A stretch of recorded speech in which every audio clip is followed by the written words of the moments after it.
আপনি যাকে আদর্শ মানেন, যাকে নেতা মেনে চলেন, যাকে আপনি রায় দিয়ে ভোট দিয়ে চেয়ারে বসান, এই লোকটা আপনার সামনে থাকবে, আপনি থাকবেন পেছনে। ওর যা চরিত্র আপনি তো জানেন, কথা বলেন না কেন? ও যে কোরআন বিরোধী মানুষ আপনি কিন্তু জানেন। ও যে আল্লাহকে বিশ্বাস করে না, শুধু মুখে মুখে, ভেতরে আল্লাহর বিশ্বাস ওর নেই, এইটাও আপনি জানেন। আপনার চাইতে আল্লাহ পাক ওর সম্পর্কে একটু কম জানে, আরো জোরে বলেন। যদি বেশি জানে, আপনি তো শুধু উপরেরটা জানেন, আল্লাহ ভেতরেরটা জানে। ওকে যদি আপনার সামনে দেখে, আপনার বিবেকে কি বলে আমি জানি না, তবে আমার বিবেক বলছে আপনাকে আল্লাহ কিন্তু ধরবে, কারণ ওকে দেখে আল্লাহর আগে রাগ হয়ে যাবে, আপনার পর্যন্ত যাওয়া লাগবে না। এই তাহলে ভাই কি বলছে? মেহেরপুরের লোক না এভাবে বলে, কি বলছে? এই মানুষগুলো দেখেন নিজেই বলছে হ্যাঁ ঠিক, তার মানে আমি ধরা খাবো। আপনি বুঝে বলেন আর না বুঝে বলেন এইটা সঠিক, আমার এই কোরআনের চোখ লাগিয়ে, হাদিসের চোখ লাগিয়ে যেটা দেখতে পাচ্ছি সত্যি, আপনি কিন্তু ধরা খাচ্ছেন। এই জন্যই তো বলছে আপনি পাল্টাবেন আজকে। নেতা এটা দুনিয়ার বিষয় না। মাইয়াশফা শাফাআতান হাসানাতান ইয়াকুল লাহু নাসীবুম মিনহা ومن يشفع شفاعة سيئة يكن له كفل منها وكان الله على كل شيء مقيتا।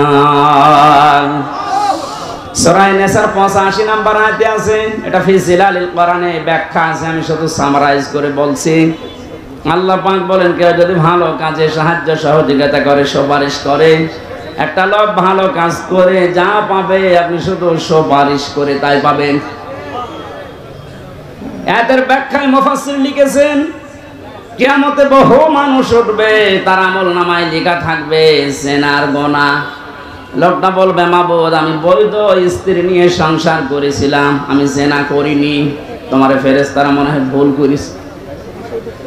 আল্লাহ পাক বলেন, বান্দা আমি জানি তুমি জিনা করনি, কিন্তু তুমি আমার মানুষকে সাপোর্ট দিয়েছিলে, ভোট দিয়েছিলে, রায় দিয়েছিলে, সমর্থন জানিয়েছিলে। যে লোকটা ক্ষমতার চেয়ারে বসে জিনা জারি করেছিল, নাইট ক্লাব চালু করেছিল। কয়েকদিন আগে একটা জরিপ পেয়েছিলাম, শুধুমাত্র ঢাকা সিটিতে 250টা নাইট ক্লাব চলছে। এখানে সব জায়গায় শুধু আল্লাহর জিকির হয়,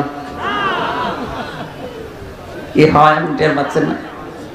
এগুলো যারা করেছিল, আপনি তো রায় দিয়েছিলেন, তাদেরকে সাপোর্ট দিয়েছিলেন। এই লোকটা ক্ষমতা পেয়ে, আপনার ভোট পেয়ে, রায় পেয়ে, চেয়ার পেয়ে, এই যে নাইট ক্লাব গুলো চালু করে আল্লাহর জিকিরের পরিবর্তে নাফরমানি চালু করেছে। হাজার লক্ষ লক্ষ জেনা সংগঠিত হয়েছিল। শুধু একা পাবে না, আপনার এই রায়ের কারণে আপনার আমলনামায় ফ্ল্যাক্সি লোড হয়ে যাবে।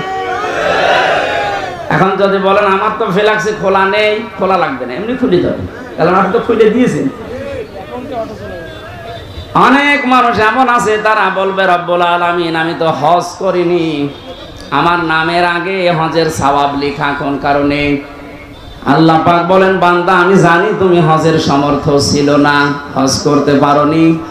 এমন মানুষকে রায় দিয়েছিলে যে লোকটা চেয়ার পাওয়ার পরে হজের সিন্ডিকেট ভেঙে দিয়েছে।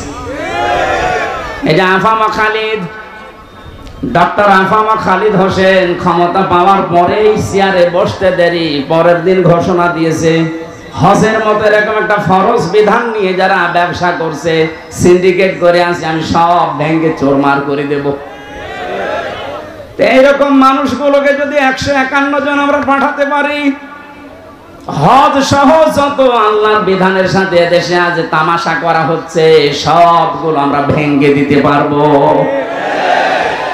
তাহলে এই ভালো কাজে যে আপনি সাহায্য করেন, সহযোগিতা করেন, সমর্থন জানান, ভোট দেন, রায় দেন, সুপারিশ করেন, কিয়ামতে আপনি হজ না করেও হজের সওয়াব নিয়ে হাজির হয়ে উঠতে পারবেন। কথা বলেন ঠিক কিনা?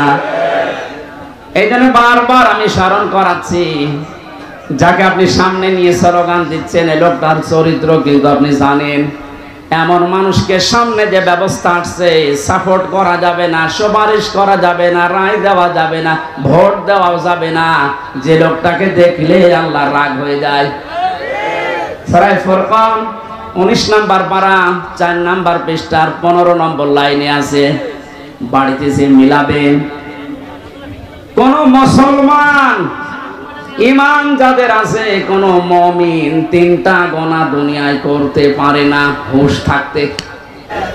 আমি আশা করছি আপনি কথা মেনে নেবেন, কারণ এটা আমার নিজের কথা না, আল্লাহর বক্তব্য। আমি শুধু অ্যাডভার্টাইজ করলাম। কথা বলেন না কেন?